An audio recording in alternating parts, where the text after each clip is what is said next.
Hi guys, welcome to my channel. Today we're going to look at an interesting problem statement, that is how to convert any electrical appliance at home into a smart device. So let's get started.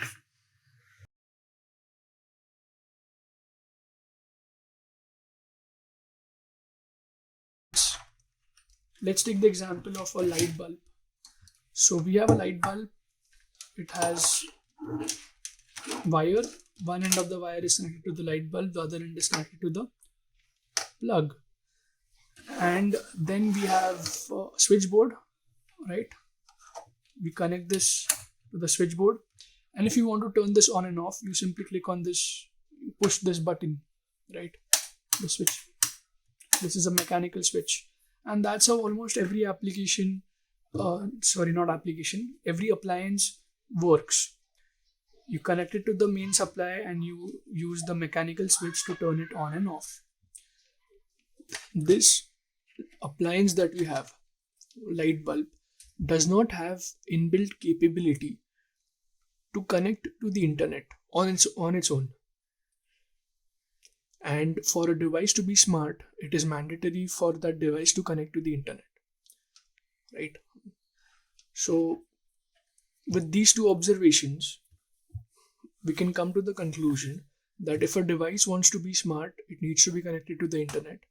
And since it does not have an inbuilt capability, we need a peripheral device or another device which can connect to the internet. Now, what are some of the devices that can connect to the internet? Well, there is laptop which has a Wi-Fi module inside which connects to the internet. There are mobile phones which connect to the internet. There is Alexa which connects to the internet. And then there are some other options as well. But in all of these scenarios, we don't have the option to connect or to interface our mobile phones or our laptop to an electric circuit or an electric appliance, right? So that is again a problem with something like mobile phones or laptop. So to solve this problem, the community has come up with a device. Well, there are many devices in the market, but this one particular device, which is called as Raspberry Pi. So now what exactly is Raspberry Pi?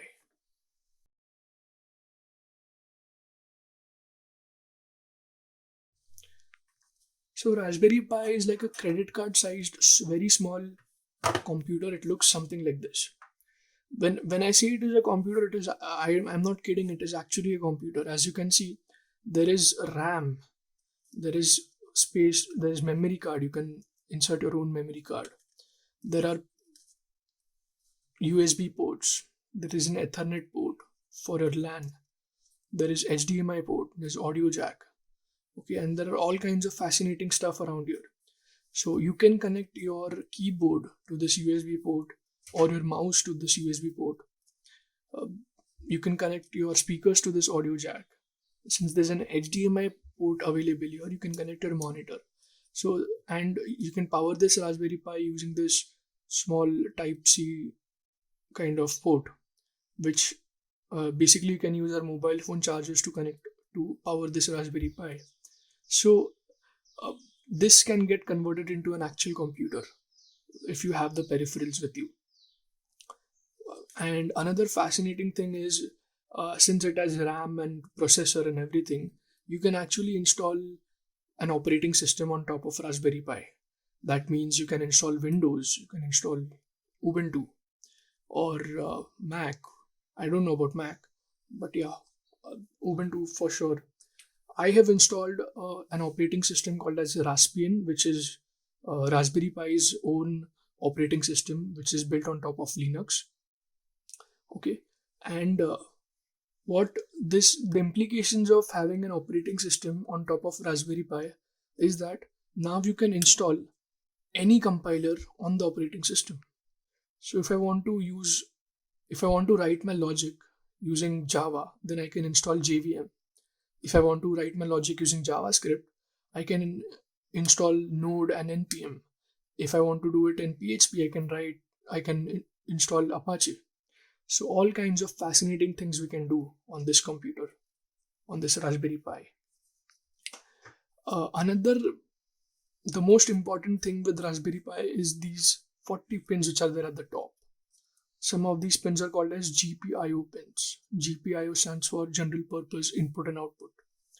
So using our programming language, we can write our logic in this Raspberry Pi, and we can interface these pins. We can send signals to these pins, and we can take signals from this pin. And these pins can then be connected to electrical appliances, like something like this, or any circuit that you have in mind.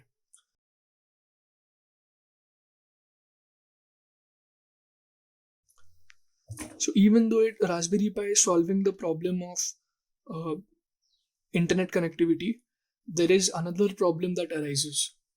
So Raspberry Pi, the pins on this Raspberry Pi can provide a maximum of 5 volts. 5 volts from each of these pins. And the input that is required for an appliance, generally, not just the light bulb, but if you look at any other appliance at home, it requires 240 volts, which is coming from the main supply.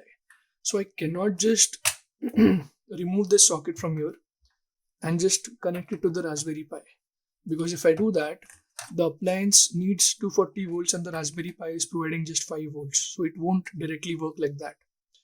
So we need to connect this back to the main supply, and we need the Raspberry Pi, we need the light bulb, but we still haven't figured out how to interface all of these 3 components together. Let's make one more observation. The way we switch this device on and off is using this mechanical switch. So instead of this mechanical switch, if we can use an electric switch, that would be great. That would solve this problem. So instead of this mechanical switch, we can have an electric switch which will take the input from the Raspberry Pi and provide the output to the light bulb. So it will take the 240 volts, the electric switch will take the 240 volts, it will wait for the Raspberry Pi to give the signal, and based on the signals, it will then decide if power needs to go to this electric bulb or not. So one such example of an electric switch is something called as a relay. So this is a 5, as you can see on the screen, it is a 5 volts relay. It's a single channel relay.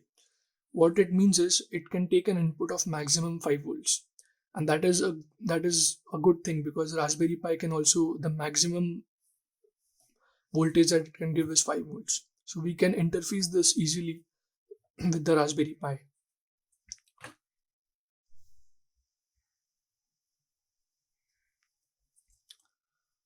Now let's see how this relay works. There are 3 input pins at the top, 1, 2 and 3. The first is the ground, which you can connect to the ground pin of Raspberry Pi. Then there is VCC, we'll connect to the VCC pin of Raspberry Pi. And the third is the actual input, where Raspberry Pi will give the signal of 0 and 1, or 0 volts or 3 volts. Okay. And on the output end, that is the opposite end, there are 3 signals as well. So the center one is called as COM, which is short form for common. And on the left hand side, we have NC, which is normally closed, and NO, which is normally open. So how this relay works is, let's keep it here for now. What we can do is, so this power supply comes from here. So what we can do is, we can simply take this red wire, we can cut it using a cutter. One end of the wire will go to the COM, and then the other end will go from the NO port to the light bulb. So it will be something like this. Okay, and this will be connected to the Raspberry Pi. Now, when this is switched on, the current won't directly flow from here to here. It will break in between because of this switch. And when the Raspberry Pi gives an on signal, in that case it will short the COM and the NO ports, and the supply electric current will flow from the main supply to the appliance. And this is how the flow will continue. If we send an off signal, it will break the switch. That means the current won't flow from the electric switch to the appliance. So this is the logic that we can use to interface the Raspberry Pi, the power supply, and the appliance together.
Let me connect this to the main supply. Okay. Now if I turn this on by connecting the input to the VCC, which will give the positive signal, this bulb should glow up. So let's do it. See, if I remove this,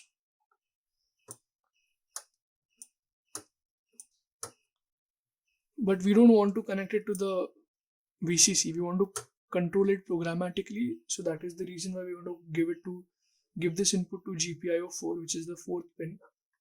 1, 2, 3, and 4. And we are good to go. So this is our setup.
I think now is the good time to talk about Raspberry Pi and its competitors.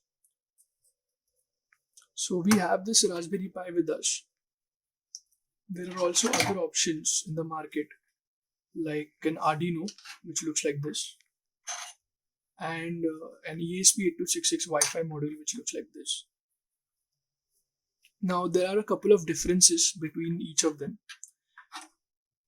This Raspberry Pi is a small sized computer. That means you can install an operating system and you can use any programming language to write your logic. So that's the reason why this is a little expensive. This starts from 5,000 rupees to 10 to 12,000 rupees. The model which I have right now is Raspberry Pi 3 Model B. It has 2 GB RAM. Right now, the latest Raspberry Pi will have 4 to 8 GB RAM. It will cost you around 10 to 12k. Okay, and Raspberry Pi has inbuilt Bluetooth and inbuilt Wi-Fi. That means it can connect to the internet on its own. The next device is an Arduino. So Arduino provides the similar input-output pins. However, Arduino is not a computer, so you cannot install an operating system on an Arduino. You cannot use your favorite language on Arduino. When it comes to Arduino, you can only use Arduino language, which is nothing but Arduino, which is built on top of C language, C programming. So, and another problem with Arduino is that it does not have inbuilt Wi-Fi module, so you cannot connect this to a Wi-Fi device. So even though you can interface your electric circuit to Arduino and program it, since it does not have the inbuilt capability to connect to a Wi-Fi, we will need an external Wi-Fi module if you want to connect an Arduino to the internet. So this is not a good approach or good option for us for this project. Let me keep it to the side. This small thing is my favorite